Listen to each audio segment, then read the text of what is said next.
உலகமெங்கும் உள்ள ஜீ தமிழ் நேயர்களுக்கு காலை வணக்கம்.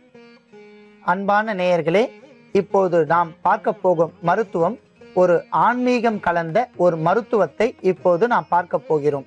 இந்த மருத்துவத்திற்கு பெயர் பஞ்சகர்ப்ப ஞானம் என்று பெயர். இந்த மருத்துவத்தை பல்வேறு வகையான நோய் உடையவர்கள், இல்லற ஞானிகள் மற்றும் துறவிகள், யோகிகள், ஜபம் செய்கிறவர்கள், பல்வேறு வகையான யோகாசனங்கள் செய்கிறவர்கள், அவர்களுக்கு இந்த மருத்துவத்தை நாம் இப்போது செய்ய போகின்றோம். இந்த மருத்துவத்தை எல்லா வயதினர்களுக்கும் மிக பொருத்தமான ஒரு மருத்துவமாகும். உடல் காங்கை மற்றும் உடல் வெப்பம், கண் வெள்ளெழுத்து தோன்றுதல், கண் நோய் மற்றும் தோலில் கொப்பளங்கள் தோன்றுதல், மூளைச்சூடு மற்றும் கபாலச்சூடு உடையவர்களுக்கான மருத்துவம் இது ஆகும். இந்த மருத்துவத்தை பல்வேறு வகையான சித்தர்கள் கூறுகின்றனர். குறிப்பாக தேரையர், போகர், அகத்தியர், இந்த 3 சித்தர்களும் எல்லா பாடல்களிலும் இந்த பஞ்சகர்ப்ப ஞானத்தை பற்றி வலியுறுத்தியுள்ளார்கள். நம் சித்தர்கள் 5 வகையான குளியல்களை அறிமுகப்படுத்தியிருக்கிறார்கள். நேத்திர சுத்தி, கபசுத்தி, புஷ்ய சுத்தி, தேக சுத்தி, கபால சுத்தி. பல்வேறு வகையான சுத்திகள் என்றால் உடலை தூய்மைப்படுத்துவது என்று பெயர். எந்தெந்த வகையில் நம் உடலை தூய்மையாக வைத்து கொண்டால் நம் உடம்பில் பல்வேறு வகையான குற்றங்கள் நீங்கி பூரணமாக மருத்துவத்தோடு ஆயுளோடு இருக்கலாம் என்பதற்கான மருத்துவம் இது. இந்த மருத்துவம் பல்வேறு வகையான வயதினருக்கு மிக பொருத்தமான ஒரு மருத்துவம் ஆகும். குறிப்பாக யோக அபியாசங்கள் செய்கிறவர்கள், யோக அபியாசம் என்றால் ஜபம் செய்கிறவர்கள், யோகாசனங்கள் செய்கிறவர்கள், தியானம் செய்கிறவர்கள் மற்றும் உடலில் உள்ள கொப்பளங்கள் ஏற்பட்டு அவர்களுக்கு படிப்படியாக உடல் வெட்டை, உடல் சூடு ஏற்படும், கண்களுக்கு உடல் உஷ்ணம் ஏற்பட்டு கண்கள் குளிர்ச்சி அடையாமல் கண் அழற்சி ஏற்படும், கபால சூடு ஏற்படும். அந்த நோய்கள் எல்லாம் எவ்வாறு தனித்து கொள்ளலாம் என்பதற்கான மருத்துவத்தை இப்போது பார்க்கலாம். அதற்காக நாம் எடுத்துக்கொள்ள போகும் மூலிகை பொருட்கள் என்னவென்றால் வேப்பன் விதை, வேப்பன் வித்து என்று சொல்வார்கள். வேப்ப மரம் மிக சிறந்த ஒரு ஆகர்ஷண சக்தியுள்ள ஒரு மரமாக கருதப்படுகிறது. இந்தியா முதல் உலகெங்கிலும் பரவலாக இருக்கக்கூடிய அற்புதமான ஒரு மரம். நம் கிராமப்புறத்தில் மிக எளிமையாக தான் தோன்றித்தனமாக விளைவிக்கக்கூடிய அற்புதமான ஒரு மரம் வேப்ப மரம். அதிலிருந்து கிடைக்கக்கூடிய வித்து வேப்பன் வித்து. வேப்ப மரத்திலிருந்து பல்வேறு வகையான பாசிட்டிவ் காஸ்மா எனர்ஜி என்று சொல்லக்கூடிய கதிர்வீச்சு பரவுவதாக நவீன விஞ்ஞானம் கண்டுபிடித்திருக்கின்றது. அதிலிருந்து கிடைக்கக்கூடிய காற்றை நாம் சுவாசித்தோமானால் தோல் நோய் விலகிவிடும், நெஞ்சு பகுதியில் உள்ள குற்றங்கள் நீக்கும், கண் எரிச்சல்கள் படிப்படியாக குறையும், தொற்று நோய்களை அடியோடு விரட்டி அடிக்கும். ஆகையால் தான் வெயில் காலங்களில், குறிப்பாக ஆடி மாதத்தில் தொற்று நோய்கள் ஏற்படும். இந்த காலத்தில் நாம் இந்து மதத்தோடு தொடர்புடைய ஒரு விழாவாக எடுத்து நாம் சமய சஞ்சீவியாக உள்ள மருத்துவ குணம் கொண்ட வேப்பிலையை நாம் தண்ணீர், மோர், கூழ் இவற்றில் சேர்த்து குடித்து வந்தோமானால் அந்த வேப்பிலையில் இருக்கக்கூடிய மருத்துவ குணங்கள் பூரணமாக அந்த நீரில் இறங்கி நமக்கு உடம்புக்கு தேவையான பல்வேறு வகையான வியாதிகளை குணப்படுத்துவதோடு நீர் சுருக்கு மற்றும் உடல் வெட்டையை தணிக்கக்கூடிய அற்புதமான ஒரு பொருள் வேப்பிலை. ஆகையால் வேப்பிலையினுடைய மருத்துவத்தை கூறவே முடியாது. வேப்பன் ஈர்க்கு, வேப்பம் பூ, வேப்பம் பழம், வேப்பிலை, வேப்பன் வித்து இவை எல்லாம் பயன்படக்கூடிய 100 ஆண்டுகள் சென்ற வேப்ப மரத்தில் இருந்து பட்டையை எடுத்துக்கொண்டு தினந்தோறும் குடிநீராக குடித்து வந்தால் உடம்பில் உள்ள பல்வேறு வகையான தோல் நோய்களை விரட்டி அடிக்கும். ஆகையால் வேப்பன் வித்தையும் நாம் எடுத்துக்கொள்ளலாம். அடுத்ததாக கஸ்தூரி மஞ்சள், மரமஞ்சள், காட்டு மஞ்சள், கஸ்தூரி மஞ்சள், சாதாரணமாக நாம் பூசி குளிக்கக்கூடிய மஞ்சள். பல்வேறு வகைகளில் கிடைக்கக்கூடிய மஞ்சளுக்கு ஒரு தனி மருத்துவ குணம் உள்ளது. தோல் நோயை விரட்டி அடிக்கும், கண்களை பாதுகாக்கும், கண்களில் உள்ள இரத்த சிவப்பை படிப்படியாக மாற்றி நேர்மையாக இருக்கக்கூடிய அந்த உடலுக்கு தேவையான சக்திகளை தரக்கூடிய அற்புதமான ஒரு பொருள் மஞ்சள். குறிப்பாக கஸ்தூரி மஞ்சள் வாசம் வீசக்கூடிய ஒரு பொருள். கஸ்தூரி மான் என்று ஒரு வகை மான் இருக்கின்றது. அந்த கஸ்தூரி மானிலிருந்து கிடைக்கக்கூடிய அந்த கஸ்தூரியின் போன்றே வாசம் வீசக்கூடிய அற்புதமான ஒரு பொருள் கஸ்தூரி மஞ்சள். இதையும் நாம் எடுத்துக்கொள்ளலாம். அடுத்ததாக நாம் கடுக்காயினுடைய மேல் தோல், எப்போதுமே கடுக்காயை விதை நீக்கிய பிறகே பயன்படுத்த வேண்டும். கடுக்காயினுடைய மேல் தோல், கடுக்காய் பல்வேறு வகையான தோல் நோய்களை போக்கும். மேலும் அகநெஞ்சு உள்ள அந்த கடுக்காயை நீக்கி நாம் தோலில் உள்ள குற்றங்களை படிப்படியாக குறைத்து கொள்ளலாம். குறிப்பாக மூளைச்சூடை ஏற்படாமல் தடுக்கக்கூடிய அற்புதமான ஒரு காய் கடுக்காய். கடுக்காய் தோலையும் நாம் எடுத்துக்கொள்ளலாம். அடுத்ததாக நெல்லி வற்றல். நெல்லி மரத்திலிருந்து கிடைக்கக்கூடிய காய்களை நன்றாக சிறு சிறு துண்டுகளாக வெட்டி எடுத்துக்கொண்டு காய வைத்து எடுத்துக்கொள்ள வேண்டும். காய்ந்த நெல்லி வற்றலுக்கு உடலை குளிர்ச்சி அடைய செய்யக்கூடிய அற்புதமான ஒரு பொருள். கண்கள் குளிர்ச்சி அடைய ஆம்லா தைலம் என்று விற்பனைக்கு வந்துள்ளது. அந்த அளவிற்கு நெல்லிக்காய்க்கு ஒரு மருத்துவ குணம் உள்ளது. ஆகையால் நெல்லி வற்றலையும் நாம் எடுத்துக்கொள்ளலாம். அடுத்ததாக வெள்ளை மிளகு. மிளகு கருப்பு மிளகு, வால்மிளகு, குறுமிளகு, வெள்ளை மிளகு. வெள்ளை மிளகு பல்வேறு வகைக்கான நோய்க்கான ஒரு அருமருந்து. குறிப்பாக தோல் நோயை விரட்டி அடிக்கும். உடல் காங்கை என்று சொல்லக்கூடிய அந்த உடல் வெட்டையை தணிக்கும். ஆகையால் வெள்ளை மிளகையும் எடுத்துக்கொள்ளலாம். அடுத்ததாக நாட்டு பசும்பால். பசும்பாலிற்கு மிக சிறந்த அற்புதமான குணம் உண்டு. எந்த ஒரு சூரணத்தையும் பசும்பாலோடு தேய்த்து குளித்தோமானால் தோலில் உள்ள சுருக்கங்கள் நீங்கி மிகுந்த நன்மை தரும். பசும்பாலையும் நாம் எடுத்துக்கொள்ளலாம். அன்பான நேயர்களே, பஞ்சகற்ப ஞானம் என்று சொல்லக்கூடிய 5 பொருட்களை இப்போது நாம் சிறிது சிறிதாக, குறிப்பாக 5 கிராம் எடுத்துக்கொண்டு சிறிது பசும்பால் விட்டு நன்றாக அரைத்து எடுத்துக்கொள்ள வேண்டும். அன்பான நேயர்களே, கஸ்தூரி மஞ்சள், வெள்ளை மிளகு, வேப்பன் வித்து, கடுக்காய் தோல் மற்றும் நெல்லி வற்றல் இவற்றிலிருந்து 5 கிராம் சம எடை என்று சொல்வார்கள். சம எடை எடுத்து பசும்பால் சிறிது சேர்த்து அதை நன்றாக நாம் ஒரு பொடியாக அரைத்து வைத்துள்ளோம். இவ்வாறாக நாம் எடுத்துக்கொள்ளலாம். இவ்வாறாக எடுத்துக்கொண்ட இந்த பொடியை எவ்வாறு நாம் பயன்படுத்த வேண்டும் என்பதை சிறிது இடைவெளிக்கு பிறகு பார்க்கலாம். இடைவெளிக்கு முன்பாக பஞ்சகற்ப ஞானம் என்றால் என்ன, அவற்றை எவ்வாறு நாம் பயன்படுத்தலாம் என்பதை பார்த்தோம். இப்போது அந்த பஞ்சகற்பம் என்று சொல்லக்கூடிய மூலிகைகளை சிறிது சிறிதாக 5 கிராம் அளவிற்கு எடுத்துக்கொண்டு நாம் பொடியாக எடுத்து வைத்துள்ளோம். இவற்றை எவ்வாறு பயன்படுத்த போகின்றோம் என்கிற செய்முறையை இப்பொழுது பார்க்கலாம். அதற்கு முதலாவதாக நாம் நன்றாக பசும்பாலை காய்ச்ச வேண்டும். 200 மில்லி நாட்டு பசும்பாலை எடுத்துக்கொள்ளலாம்.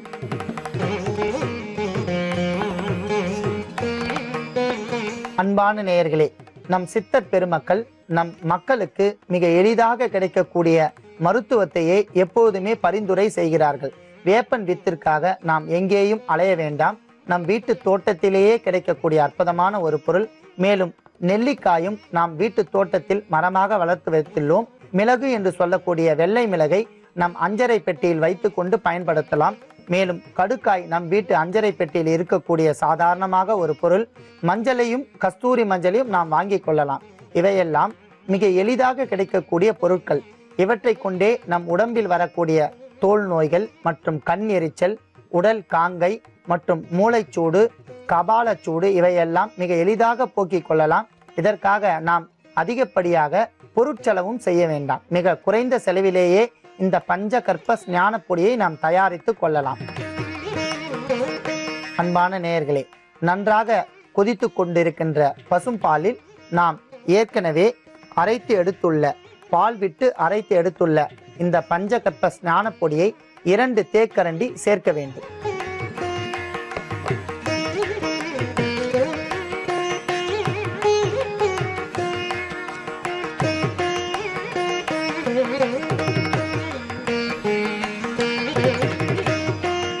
அன்பான நேயர்களே, போகர் 7000 என்கிற நூலில் போகர் பெருமகனார், போகர் மிக சிறந்த ஒரு ஞானி, சித்தர் பெருமான், நவபாஷான சிலையை வடிவமைத்த அற்புதமான ஒரு சித்தர். அந்த சித்தர் பல்வேறு வகையான நோய்களுக்கு தன் பெயரிலேயே நூல் ஒன்றை வடிவமைத்துள்ளார். போகர் 7000 என்கிற நூலில் 1278வது பாடலில் இந்த பஞ்சகற்ப ஞான பொடியை பற்றி கூறுகிறார். மண்டலம்தான் ஒருவர் பஞ்சகற்ப ஞான பொடியை தேய்த்து குளித்தார்களானால் தோல் நோய், வெட்டை, காங்கை இவையெல்லாம் தீர்ந்து கண் ஒளி பெறும் என்கிறார். தோல் நோய் தீர்ந்துவிடும், உடல் வெட்டை படிப்படியாக தணிந்துவிடும், கண் நோய்கள் அனைத்தும் தீர்ந்துவிடும், கண்களில் உள்ள வெள்ளெழுத்து மாறிவிடும். மேலும் ரெட்டினா பிக்மெண்டோசா என்று சொல்லக்கூடிய ஆங்கிலத்தில் கண் வியாதியை பூரணமாக நீக்கக்கூடிய அற்புதமான ஒரு ஞான பொடி இந்த பஞ்சகற்ப ஞான பொடி. இவற்றை நாம் மிக எளிதாக பயன்படுத்தலாம். நன்றாக கொதித்துவிட்ட அந்த பாலில் பஞ்சகற்ப ஞான பொடிகள் நன்றாக கலந்து விட்டபடியால் இப்போது வடிகட்டாமல் எடுத்துக்கொள்ளலாம்.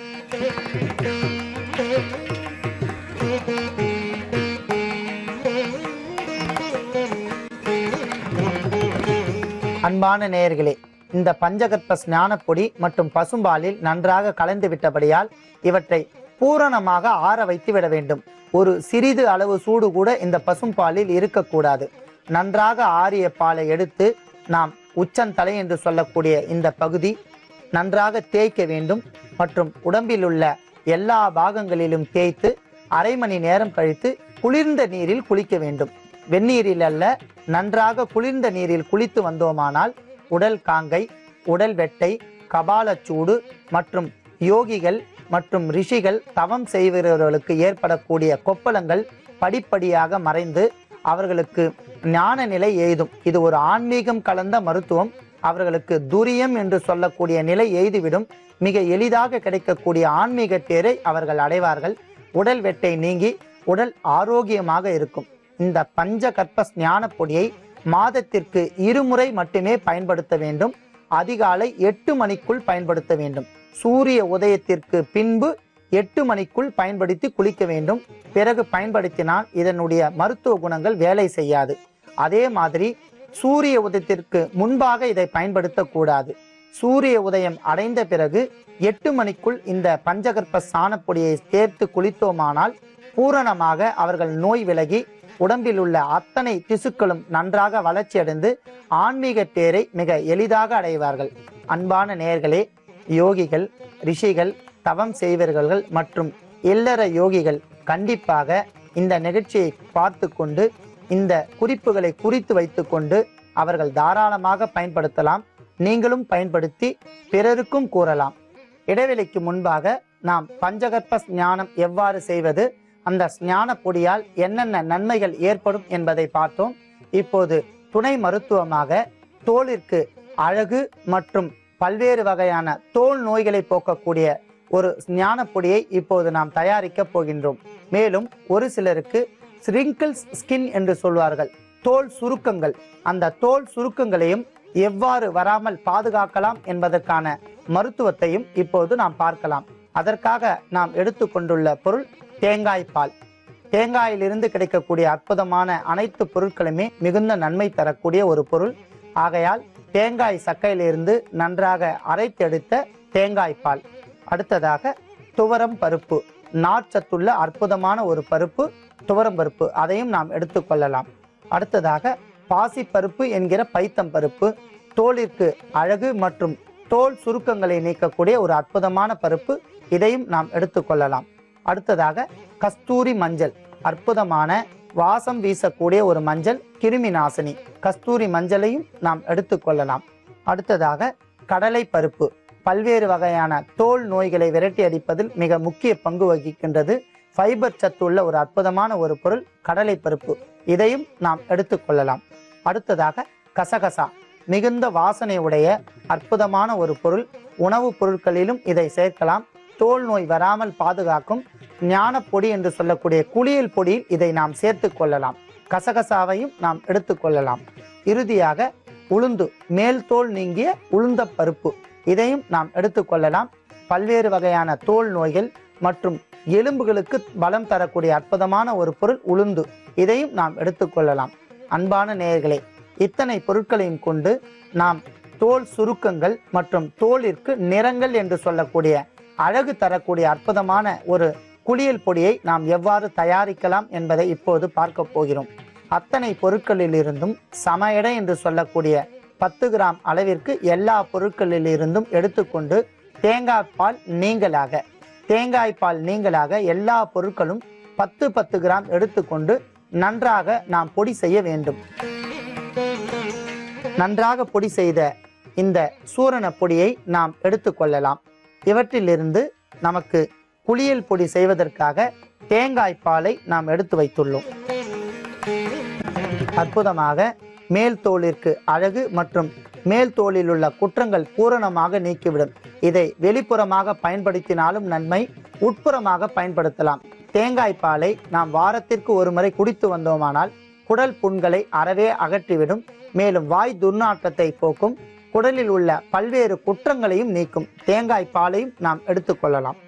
அன்பான நேயர்களே, தோல் சுருக்கங்கள் உடையவர்கள் மற்றும் தோல் நோய் உடையவர்கள் அவர்கள் மட்டும் இல்லாமல் பல்வேறு நோய் உடையவர்களும் இந்த மருத்துவத்தை பயன்படுத்தலாம். ஏனென்றால் இதில் கலந்துள்ள பொருட்கள் மிகுந்த மருத்துவ குணம் வாய்ந்த பொருட்கள்.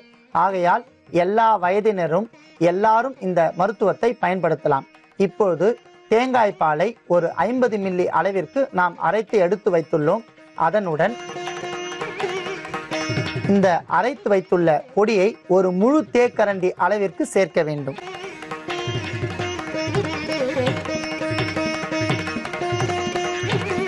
நன்றாக சேர்த்து தேங்காய் பாலில் கலக்கி கொள்ள வேண்டும்.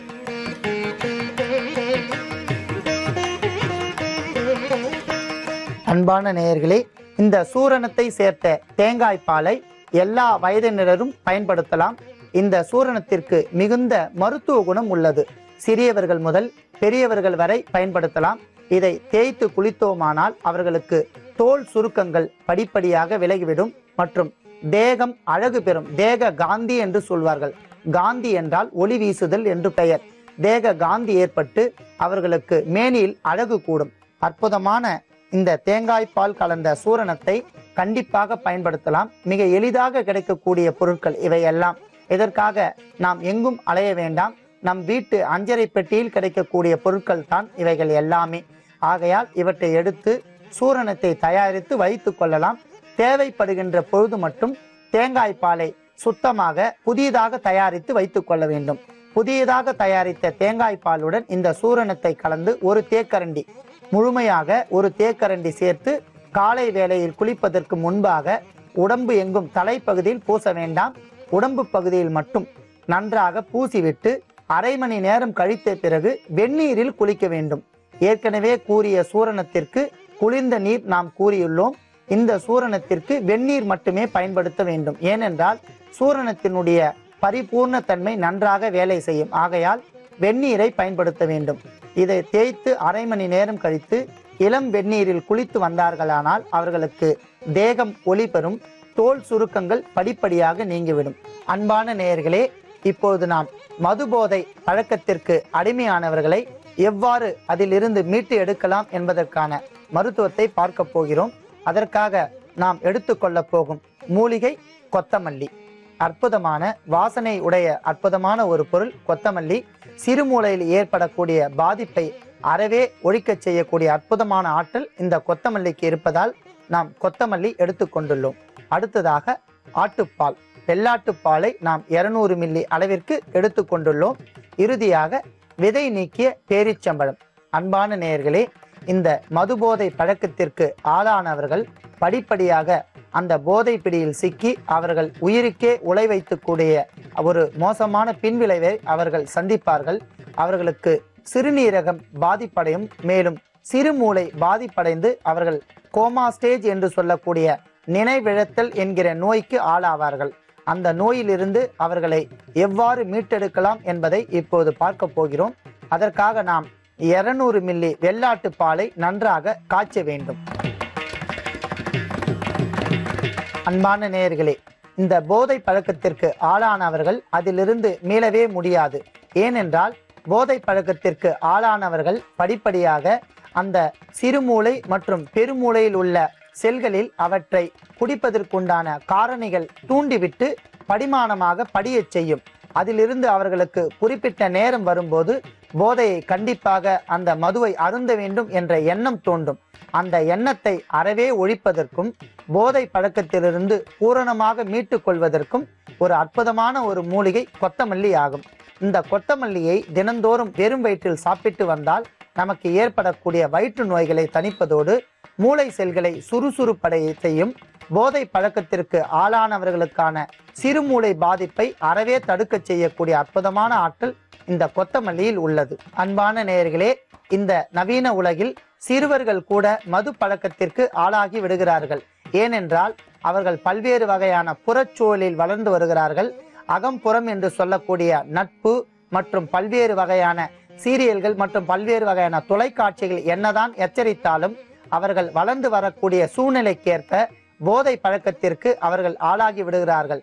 சிறுவர்களுக்கும் இதை நாம் கொடுத்து வந்தோமானால் பூரணமாக அவர்கள் அந்த தீய பழக்கத்திலிருந்து விடுதலை பெறலாம்.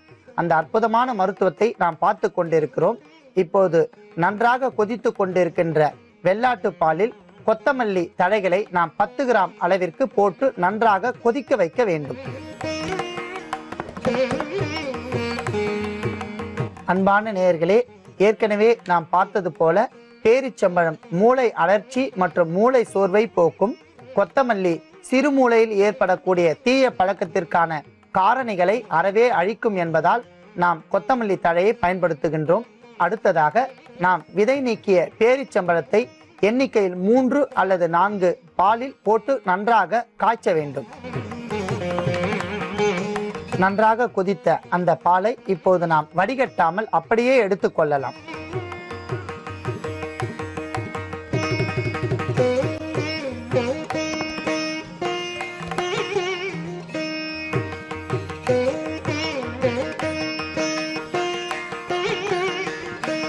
அன்பான நேயர்களே, சாதாரணமாக வெள்ளாட்டு பாலிற்கே அதிக மருத்துவ குணங்கள் உள்ளது.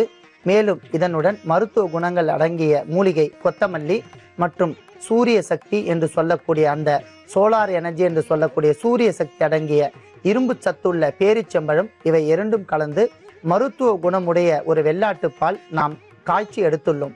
இந்த பாலிற்கு போதை மருந்து பயன்படுத்துவர்கள் மற்றும் பல்வேறு வகையான போதை வஸ்துக்களுக்கு அடிமையானவர்கள் இந்த பாலை தினந்தோறும் இம்மாதிரியாக நன்றாக காய்ச்சி ஒரு நாளைக்கு 200 ml அளவிற்கு வெறும் வயிற்றில் குடித்துவிட்டு அடியில் உள்ள பேரிச்சம்பழம் மற்றும் நன்றாக வெள்ளாட்டு பாலில் வெந்த அந்த கொத்தமல்லி தழைகளை மென்று தின்றார்களானால் பூரணமாக அவர்கள் வயிற்று பகுதியில் இவையெல்லாம் சென்று மூளை செல்களை படிப்படியாக சோர்வடைய செய்யாமல் பாதுகாப்பதோடு அந்த சிறுமூளையில் பதியக்கூடிய போதை பழக்கத்திற்கு படியக்கூடிய காரணிகளை அறவே ஒழித்துவிடும்.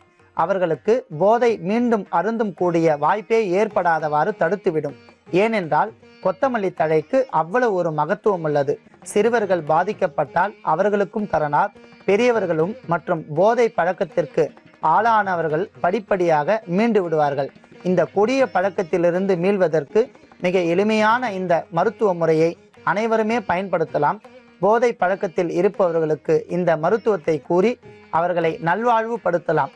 அன்பான நேயர்களே, இந்த மருத்துவத்தை நீங்களும் தெரிந்து கொண்டு பிறருக்கும் கூறும்படி கேட்டுக்கொள்கிறேன். நன்றி, வணக்கம்.